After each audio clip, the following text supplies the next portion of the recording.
ভবপারের কর্ণধার গুরু বিনে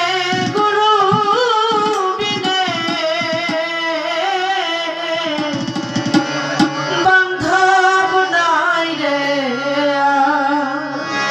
আসলে আমি মূলত বেহালা বাজানো খুব একটা ভালো জানি না, আমি শিখতেছি। যদি সামনে কোথাও এই অঞ্চলে প্রোগ্রামে আসতে পারি তো সামনে অবশ্যই আমি বেহালা নিয়ে আসবো, কারণ আমি বেহালা কেবল হাতে ধরেছি, আমার উস্তাদ আমাকে শিখাচ্ছে, কেবল ছাড়িয়ে আমি শিখিয়ে বাজাতে পারি। তো যদি নেক্সট কোথাও দিন প্রোগ্রামে আমার কপালে সৌভাগ্য হয়, বাবা এখানে আমাকে আমার নিয়ে আই, তখন আমি বেহালা দিয়ে অবশ্যই আপনাদের গান শোনাবো, আমি কথা দিয়ে গেলাম। কারণ আমার দাদা ভাই অনেক সুন্দর বেহালা বাজায়, উনি অনেক অত্যন্ত ভালো গান করে থাকেন। আমি কিন্তু উনির আসলে একজন ভক্ত, আমি উনির একটা গানও করেছিলাম অনেক সুন্দর, সেখান থেকে আমি বলে গেলাম। যদি আমার কোনো ভুল ত্রুটি হয়েছে সকলে ক্ষমা করবে। গুরু বিনে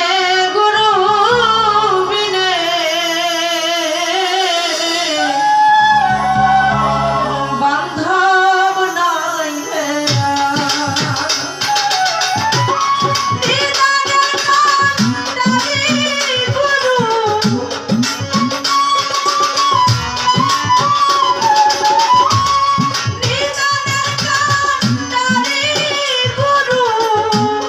ভবপারের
তো ধন্যবাদ, অনেকগুলো টাকার মাধ্যমে আমার